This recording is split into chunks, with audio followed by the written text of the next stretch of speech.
Platinum Loco, in one of your videos you speak very harshly about Muammar Gaddafi, president of Libya, and I wanted to ask you a few questions about him.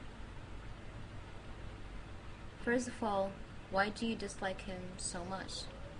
And why do you call him Dr. Evil in your video?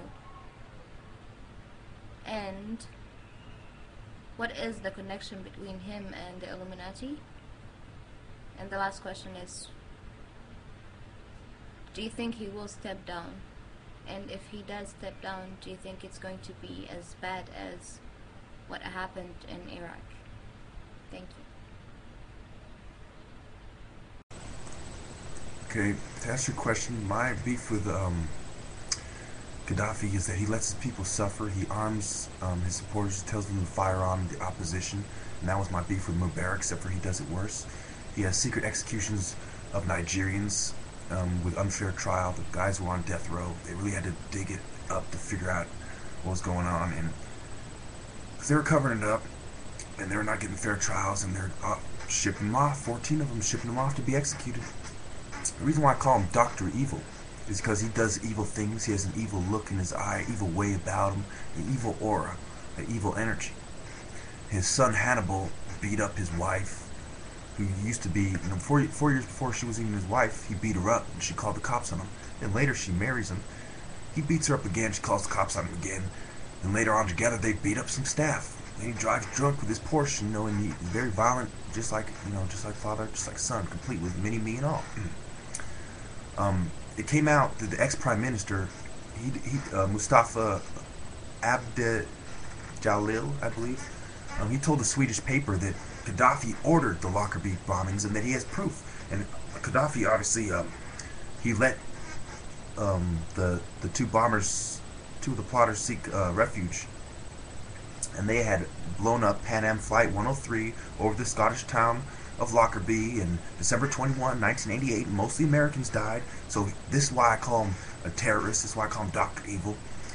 And he had an adopted daughter named Hannah, which he used as a political sacrificial lamb to try to make him look a little bit better. The only good person in his family was adopted. And we go on to the Illuminati, and also one of his daughters helps defend Saddam Hussein. And they fund all kinds of terrorist movements, okay?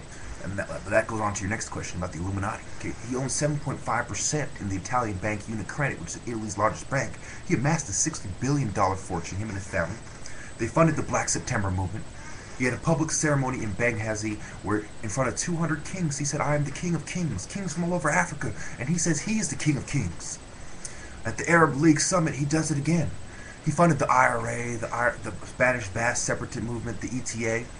He suppresses opponents using torture, uses guerrilla by night instead of soldiers by day, like JFK said.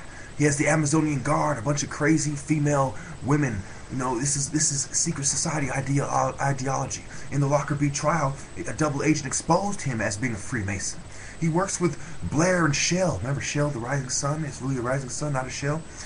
And they had a 325 million euro deal for the gas, for natural gas on the Libyan coast. Okay, and the fourth question: do I think he's going to step down? No, I don't believe he's going to step down. Just like his son came out on TV, said they're not. Last reports I heard is more arming. And do I believe if he does, will it be like Iraq? That is a good question.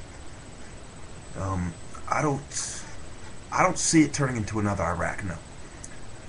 Because Iraq is slightly more complicated. It is very similar, yes. But I see it turning into a conflict that won't last as long as Iraq. That a solution will be made. Okay? What we need to worry about is whether a puppet dictator will be put there. So no, he won't be set down. A solution will come in a reasonable amount of time after some violence. And the worry is about who comes next. What is the intentions of the next ruler? Thank you for your questions.